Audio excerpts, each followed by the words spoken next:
जय भगवान वाल्मीकि जी। मैं डॉक्टर दविंदर।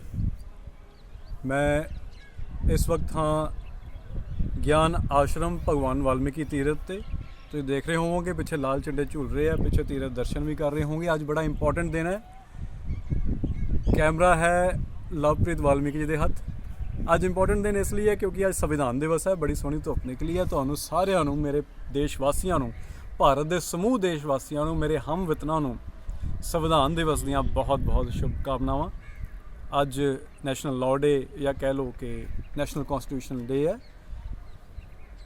ਸੰਵਿਧਾਨ ਦਿਵਸ ਹੈ ਤਾਂ ਇੱਕ ਛੋਟੀ ਜੀ ਬਰੀਫ ਇਹਦੇ ਜਿਹੜਾ ਇਤਿਹਾਸ ਜੋ ਇਹਦੇ ਵੱਡੇ ਵੱਡੇ ਐਸਪੈਕਟ ਰਹੇ ਹੈ, ਮੈਂ ਸਮਝਦਾ ਵੀ ਉਹ ਮੈਂ ਫਟਾਫਟ ਬੜੀ ਜਲਦੀ ਹੀ ਬੋਲਦਾ। ਦੇਖੋ, ਇਤਿਹਾਸ ਜਾਣਨਾ ਬਹੁਤ ਜ਼ਰੂਰੀ ਹੈ। ਬਾਬਾ ਸਾਹਿਬ ਕਹੇ ਗਏ ਸੀ, ਜੋ ਕੌਮਾਂ ਆਪਣਾ ਇਤਿਹਾਸ ਨਹੀਂ ਜਾਣਦੀਆਂ ਉਹ ਇਤਿਹਾਸ ਬਣਾ ਨਹੀਂ ਪਾਉਂਦੀਆਂ। ਇੱਕ ਬੜੇ ਫੇਮਸ ਪਾਕਿਸਤਾਨ ਦੇ ਫਿਲਾਸਫਰ ਹੋਏ ਆ, ਉਹਨਾਂ ਨੇ ਵੀ ਕਿਹਾ ਹੈ, ਜੋ ਆਪਣਾ ਅਸਲ ਇਤਿਹਾਸ ਡਿਸਟੋਰਟ ਕਰ ਦਿੰਦੀਆਂ ਉਹ ਕੌਮਾਂ ਆਇਡੈਂਟੀਟੀ ਕ੍ਰਾਈਸਿਸ ਚਲੀਆਂ ਜਾਂਦੀਆਂ, ਪਹਿਚਾਣ ਦੇ ਸੰਕਟ 'ਚ ਚਲੀਆਂ ਜਾਂਦੀਆਂ। ਆਓ ਅਸਲ ਇਤਿਹਾਸ ਨੂੰ ਜਾਣਦੇ ਹੋਏ ਫਟਾਫਟ, ਕਿਉਂਕਿ ਵੀਡੀਓ ਸ਼ਾਰਟ ਰੱਖਣੀ ਹੈ। ਇਹ ਗੱਲ ਹੈ 1934 ਦੀ। ਜੀ ਹਾਂ, ਸੰਵਿਧਾਨ ਦਿਵਸ 1934 ਤੱਕ ਦੇ ਨਾਲ ਜੁੜਿਆ ਹੋਇਆ। 1934 ਦੇ ਵਿੱਚ ਪਹਿਲੀ ਵਾਰ ਕਮਿਊਨਿਸਟ ਪਾਰਟੀ ਆਫ ਇੰਡੀਆ ਦੇ M.N. ਰॉय ਨੇ ਇਹ ਤਜਵੀਜ਼ ਦਿੱਤੀ ਕਿ ਇੱਕ ਕਨਸਟੀਟਿਊਐਂਟ ਅਸੈਂਬਲੀ ਦਾ ਗਠਨ ਹੋਵੇ, ਉਹ ਅਸੈਂਬਲੀ ਜੋ ਭਾਰਤ ਦੇ ਸੰਵਿਧਾਨ ਨੂੰ ਬਣਾਵੇ। 1934 ਦੇ ਵਿੱਚ। ਫਿਰ ਉਸ ਤੋਂ ਅਗਲੇ ਸਾਲ 1935 ਦੇ ਵਿੱਚ ਇੰਡੀਅਨ ਨੈਸ਼ਨਲ ਕਾਂਗਰਸ ਨੇ ਇਸ ਨੂੰ ਆਪਣੀ ਮੁੱਖ ਡਿਮਾਂਡ ਦੇ ਵਿੱਚ ਸ਼ਾਮਲ ਕੀਤਾ। ਫਿਰ ਇੱਕ ਲੰਮਾ 5 ਸਾਲ ਦਾ ਵਕਵਾ ਲੰਘਦਾ ਹੈ ਤੇ 8 ਅਗਸਤ 1940 ਦੇ ਵਿੱਚ ਗੁਲਾਮ ਭਾਰਤ ਦੇ ਜਿਹੜੇ ਵਾਇਸਰਾਏ ਸੀ ਲਾਰਡ ਲਿਨਲਿਥਗੋ, ਜੀ ਹਾਂ ਉਹਨਾਂ ਦਾ ਨਾਮ ਇੱਦਾਂ ਦਾ ਹੀ ਹੈ ਕਿਉਂਕਿ ਬ੍ਰਿਟਿਸ਼ ਇੰਗਲਿਸ਼ ਤੇ ਇੰਡੀਅਨ ਇੰਗਲਿਸ਼ ਦੀ ਪ੍ਰੋਨਾਂਸੀਏਸ਼ਨ 'ਚ ਥੋੜ੍ਹਾ ਫਰਕ ਰਹਿੰਦਾ ਹੈ। LINLTHGOW ਸ਼ਾਰਟ ਇਸ ਲਈ ਰੱਖ ਰਿਹਾ ਹੈ। ਲੰਮਾ ਮੈਂ ਕੈਡਰ ਕੈਂਪ ਲਾਉਣਾ। ਜਿਹੜੇ ਬੱਚੇ ਮੈਨੂੰ ਸੁਣ ਰਹੇ ਆ, ਜਦੋਂ ਕੈਡਰ ਕੈਂਪ ਲਾਉਣਗੇ ਤਾਂ ਹਰ ਡਿਟੇਲ 'ਤੇ ਆਪਾਂ ਲੰਮੀ ਡਿਸਕਸ਼ਨ ਕਰਾਂਗੇ। ਤਾਂ 8 ਅਗਸਤ 1940 ਦੇ ਵਿੱਚ ਇੱਕ ਫਾਈਨਲ ਸਟੇਟਮੈਂਟ ਆਈ ਕਿ ਹਾਂ ਕਿ ਕਨਸਟੀਟਿਊਐਂਟ ਅਸੈਂਬਲੀ ਬਣਾ ਦਿੱਤੀ ਜਾਣੀ ਚਾਹੀਦੀ ਹੈ ਜੋ ਭਾਰਤ ਦਾ ਸੰਵਿਧਾਨ ਬਣਾਵੇ। ਇਹਦੇ ਵਿੱਚ ਅੰਗਰੇਜ਼ਾਂ ਦੇ ਆਪਣੇ ਵਫਾਦ ਸੀ ਕਿਉਂਕਿ ਵਾਇਸਰਾਏ ਨੇ ਅੱਗੇ ਚੱਲ ਕੇ ਇੱਥੇ ਵਾਰ ਐਡਵਾਈਜ਼ਰੀ ਕੌਂਸਲ ਤਿਆਰ ਕਰਨੀ ਸੀ ਕਿਉਂਕਿ ਉਹ ਦੂਜੀ ਵਿਸ਼ਵ ਯੁੱਧ ਨੂੰ, ਸੈਕਿੰਡ ਵਰਲਡ ਵਾਰ ਨੂੰ ਇੱਕ ਅਲੱਗ ਨਜ਼ਰੀਏ ਨਾਲ ਦੇਖਦੇ ਸੀ। ਉਹ 'ਚ ਬਾਅਦ ਜਾਵਾਂਗੇ, ਪਹਿਲਾਂ ਫਟਾਫਟ ਡੇਟਸ ਆਪਾਂ ਫਿਰ ਮੈਂਸ਼ਨ ਕਰ ਦੇਵਾਂ। 1934 'ਚ ਪਹਿਲੀ ਵਾਰੀ M.N. ਰॉय ਨੇ ਕਿਹਾ ਕਿ ਕਨਸਟੀਟਿਊਐਂਟ ਅਸੈਂਬਲੀ ਬਣੇ। 1935 'ਚ ਇੰਡੀਅਨ ਨੈਸ਼ਨਲ ਕਾਂਗਰਸ ਨੇ ਇਸ ਨੂੰ ਆਪਣੀ ਪਹਿਲੀ ਮੁੱਖ ਡਿਮਾਂਡ 'ਚ ਸ਼ਾਮਲ ਕੀਤਾ। ਕਨਸਟੀਟਿਊਐਂਟ ਅਸੈਂਬਲੀ ਬਣੇ ਜੋ ਭਾਰਤ ਦਾ ਸੰਵਿਧਾਨ ਲਿਖੇ। 1940 'ਚ ਅੰਗਰੇਜ਼ ਮੰਨੇ ਤੇ ਵਾਇਸਰਾਏ ਲਿਨਲਿਥਗੋ, ਲਾਰਡ ਲਿਨਲਿਥਗੋ ਨੇ, ਲਾਰਡ ਉਹਨੂੰ ਪਤਾ ਨਹੀਂ, ਮੈਂ ਸਮਝਦਾ ਹੁਣ ਅੱਗੇ ਲਾਰਡ ਲਾਉਣਾ ਠੀਕ ਨਹੀਂ, ਚਲੋ ਇਤਿਹਾਸ 'ਚ ਲਾਰਡ ਲੱਗਦਾ, ਲਾ ਦਿੰਦੇ ਆ। ਲਾਰਡ ਲਿਨਲਿਥਗੋ ਨੇ ਇਸ ਨੂੰ ਫਾਈਨਲ ਸਟੇਟਮੈਂਟ 'ਚ ਇਹਦੀ ਯੈਸ ਕੀਤੀ ਤੇ ਉਸ ਤੋਂ ਠੀਕ 6 ਸਾਲ ਬਾਅਦ 6 ਸਾਲ ਬਾਅਦ 6 ਦਸੰਬਰ 1946 ਵਿੱਚ ਕਨਸਟੀਟਿਊਐਂਟ ਅਸੈਂਬਲੀ ਦਾ ਗਠਨ ਹੋ ਗਿਆ। ਇਹ ਉਹ ਅਸੈਂਬਲੀ ਸੀ ਜਿਹਨੇ ਭਾਰਤ ਦਾ ਸੰਵਿਧਾਨ ਬਣਾਉਣਾ ਸੀ। ਇਹਦੇ 3 ਮੁੱਖ ਅਹੁਦੇ ਸੀ। ਪਹਿਲਾ ਅਹੁਦਾ ਸੀ ਟੈਂਪਰੇਰੀ ਚੇਅਰਮੈਨ ਦਾ। ਟੈਂਪਰੇਰੀ ਚੇਅਰਮੈਨ ਸਨ ਸਚਿਦਾਨੰਦ ਸਿਨਹਾ ਜੀ। ਜੀ ਹਾਂ, ਸਚਿਦਾਨੰਦ ਸਿਨਹਾ। ਤੇ ਪ੍ਰੈਜ਼ੀਡੈਂਟ ਬਣੇ ਰਜਿੰਦਰ ਪ੍ਰਸਾਦ। ਤੁਸੀਂ ਸਭ ਰਜਿੰਦਰ ਪ੍ਰਸਾਦ ਨੂੰ ਜਾਣਦੇ ਹੋ, ਇੰਡੀਅਨ ਨੈਸ਼ਨਲ ਕਾਂਗਰਸ ਦੇ ਨੇ।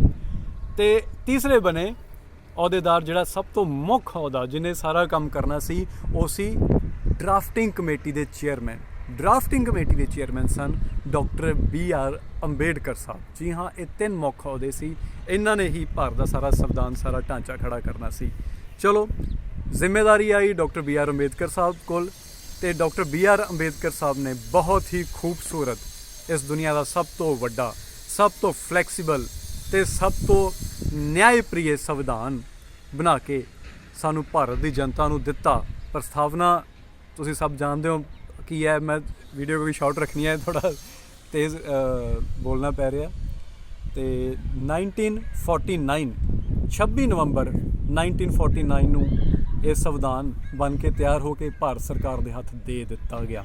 ਜੀ ਹਾਂ, ਅੱਜ ਦਾ ਦਿਨ ਸੀ 26 ਨਵੰਬਰ 1949, 26 ਨਵੰਬਰ 1949। ਹੁਣ ਨਵੰਬਰ ਤੋਂ ਬਾਅਦ 26 ਜਨਵਰੀ 'ਚ ਇਹਨੂੰ ਇੰਪਲੀਮੈਂਟ ਕਰ ਦਿੱਤਾ ਗਿਆ ਤੇ ਉਸ ਦਿਨ ਨੂੰ ਅਸੀਂ ਗਣਤੰਤਰ ਦਿਵਸ ਦੇ ਰੂਪ 'ਚ ਮਨਾਉਂਦੇ ਹਾਂ, ਰਿਪਬਲਿਕ ਡੇ ਦੇ ਰੂਪ 'ਚ ਮਨਾਉਂਦੇ ਹਾਂ। ਤੇ ਮੈਂ ਫਿਰ ਤੋਂ ਫਟਾਫਟ ਡੇਟਸ ਤੁਹਾਨੂੰ ਇੱਕ ਵਾਰੀ ਫਿਰ ਮੈਂਸ਼ਨ ਕਰ ਦੇਣਾ। 1934 'ਚ M.N. ਰॉय ਸਾਹਿਬ, ਉਹਨਾਂ ਨੇ ਤਜਵੀਜ਼ ਕੀਤੀ ਕਿ ਕਮੇਟੀ ਦਾ ਗਠਨ ਹੋਵੇ, ਕਨਸਟੀਟਿਊਐਂਟ ਅਸੈਂਬਲੀ ਦਾ ਗਠਨ ਹੋਵੇ। 1935 ਜੋ ਕਿ ਸੰਵਿਧਾਨ ਨੂੰ ਬਣਾਵੇ। 1935 'ਚ ਇੰਡੀਅਨ ਨੈਸ਼ਨਲ ਕਾਂਗਰਸ ਨੇ ਇਹਨੂੰ ਆਪਣੀ ਮੁੱਖ ਡਿਮਾਂਡ ਰੱਖਿਆ। 1940 ਦੇ ਵਿੱਚ 8 ਅਗਸਤ 1940 'ਚ ਭਾਰਤ ਦੇ ਵਾਇਸਰੋਏ ਨੇ ਇੱਕ ਫਾਈਨਲ ਸਟੇਟਮੈਂਟ 'ਚ ਇਹਨੂੰ ਹਰੀ ਝੰਡੀ ਦਿੱਤੀ। ਵਾਇਸਰੋਏ ਦਾ ਨਾਮ ਸੀ ਲਾਰਡ ਲਿਨਲਿਥਗੋ। ਕਿਉਂਕਿ ਅਗਸਤ ਵਿੱਚ ਹੋਇਆ, ਇਸ ਨੂੰ ਅਗਸਤ ਆਫਰ ਕਿਹਾ ਗਿਆ ਤੇ ਵਾਰ ਐਡਵਾਈਜ਼ਰੀ ਕੌਂਸਲ ਨੂੰ ਵੀ ਇਹਦੇ ਨਾਲ ਜੋੜ ਕੇ ਦੇਖਿਆ ਜਾਏ ਜਿਨ੍ਹਾਂ ਨੇ ਅੱਗੇ ਇਸ ਨੂੰ ਸਟੱਡੀ ਕਰਨਾ। ਤੇ 1946 ਦੇ ਵਿੱਚ 6 ਦਸੰਬਰ 1946 'ਚ ਇਹ ਫਾਈਨਲੀ ਆਪਣੇ ਰੂਪ 'ਚ ਆਈ, ਵਰਕਿੰਗ ਰੂਪ 'ਚ ਆਈ। 3 ਮੁੱਖ ਅਹੁਦੇ, ਪਹਿਲਾ ਉਹਦਾ ਟੈਂਪਰੇਰੀ ਚੇਅਰਮੈਨ ਦਾ ਜੋ ਆਪਾਂ ਸਭ ਜਾਣਦੇ ਹਾਂ ਸਚਿਦਾਨੰਦ ਸਿਨਹਾ ਸਨ, ਤੇ ਦੂਸਰਾ ਪ੍ਰੈਜ਼ੀਡੈਂਟ ਦਾ ਰਜਿੰਦਰ ਪ੍ਰਸਾਦ ਇੰਡੀਅਨ ਨੈਸ਼ਨਲ ਕਾਂਗਰਸ ਤੋਂ, ਤੇ ਡਰਾਫਟਿੰਗ ਕਮੇਟੀ ਦੇ chairman doctor BR Ambedkar. Doctor BR Ambedkar ਸਾਹਿਬ ਵਿੱਚ ਮੈਂ ਮੈਂਸ਼ਨ ਕਰਦਾ ਸਕੈਜੂਅਲ ਕਾਸਟ ਫੈਡਰੇਸ਼ਨ ਵੱਲੋਂ ਉੱਥੇ ਗਏ ਸੀ 1946 ਦੇ ਵਿੱਚ। ਸਕੈਜੂਅਲ ਕਾਸਟ ਫੈਡਰੇਸ਼ਨ ਜਿਹਨੂੰ ਅਸੀਂ ਸ਼ੈਡਿਊਲਡ ਕਾਸਟ ਫੈਡਰੇਸ਼ਨ ਜਾਂ SC ਫੈਡਰੇਸ਼ਨ ਕਹਿ ਦਿੰਦੇ ਹਾਂ, ਇੰਨੀ ਤਾਕਤਵਰ ਸੀ ਕਿ ਉਹ ਪਾਰਲੀਮੈਂਟ, ਜੀ ਹਾਂ ਪਾਰਲੀਮੈਂਟ ਇਸ ਲਈ ਕਹਿ ਰਹੇ ਹਾਂ ਕਿਉਂਕਿ ਕੌਂਸਟੀਟਿਊਐਂਟ ਅਸੈਂਬਲੀ ਨੇ ਹੀ ਅੱਗੇ ਚੱਲ ਕੇ ਪਾਰਲੀਮੈਂਟ ਦਾ ਰੂਪ ਲਿਆ। ਚਲੋ ਮਤਲਬ ਰੂਪ ਲਿਆ ਜਾਂ ਫਿਰ ਉਸ ਤੋਂ ਅੱਗੇ ਪਾਰਲੀਮੈਂਟ ਹੀ ਬਣਿਆ, ਉਹ ਭੰਗ ਹੋ ਗਿਆ, ਕੌਂਸਟੀਟਿਊਐਂਟ ਅਸੈਂਬਲੀ ਭੰਗ ਹੋ ਗਈ। ਇੰਨੀ ਤਾਕਤਵਰ ਸੀ ਸਕੈਜੂਅਲ ਕਾਸਟ ਫੈਡਰੇਸ਼ਨ ਆਜ਼ਾਦੀ ਤੋਂ ਪਹਿਲਾਂ ਹੀ ਕਿ ਬਾਬਾ ਸਾਹਿਬ ਨੂੰ ਇਸ ਦਾ ਡਰਾਫਟਿੰਗ ਚੇਅਰਮੈਨ ਰੱਖਿਆ ਗਿਆ। 1956 ਤੱਕ ਇਸ ਨੂੰ ਪ੍ਰੋਸੀਡ ਕੀਤਾ ਰਿਪਬਲਿਕਨ ਪਾਰਟੀ ਆਫ ਇੰਡੀਆ ਨੇ। ਚਲੋ ਉਸ 'ਚ ਮੈਂ ਨਹੀਂ ਜਾਊਂਗਾ, ਮੈਂ ਫਟਾਫਟ ਸੰਵਿਧਾਨ 'ਤੇ ਹੀ ਰਵਾਂ। ਤਾਂ 1949 'ਚ 26 ਨਵੰਬਰ ਨੂੰ ਸੰਵਿਧਾਨ ਬਣ ਕੇ ਤਿਆਰ ਹੋ ਗਿਆ ਤੇ ਇਸ ਨੂੰ ਸਰਕਾਰ ਦੇ ਹੱਥ 'ਚ ਸੌਂਪ ਦਿੱਤਾ ਗਿਆ। ਹਜੇ ਤੱਕ ਇਹ ਦਿਨ ਇੰਨਾ ਇੰਪੋਰਟੈਂਟ ਨਹੀਂ ਮੰਨਿਆ ਜਾ ਰਿਹਾ ਸੀ ਜਦੋਂ ਤੱਕ 1979 ਨਹੀਂ ਆਉਂਦਾ। ਜੀ ਹਾਂ, 1979 ਇੱਕ ਬੜਾ ਹੀ ਇੰਪੋਰਟੈਂਟ ਸਾਲ ਰਿਹਾ ਜਦੋਂ ਪਹਿਲੀ ਵਾਰੀ ਐਕਸ ਪਾਰਲੀਮੈਂਟੇਰੀਅਨ ਤੇ ਉਸ ਵੇਲੇ ਦੇ ਨੋਟਡ ਜਿਊਰਿਸਟ ਸੀ ਜਿਹੜੇ LM ਸਿੰਘਵੀ ਸਾਹਿਬ, ਉਹਨਾਂ ਨੇ ਇਸ ਦਿਨ ਨੂੰ ਸੁਪਰੀਮ ਕੋਰਟ ਬਾਰ ਕੌਂਸਲ ਅੱਗੇ ਪਹਿਲੀ ਵਾਰ ਲਾਅ ਡੇ ਮਨਾਉਣ ਦੇ ਰੂਪ 'ਚ ਤਜਵੀਜ਼ ਦਿੱਤੀ।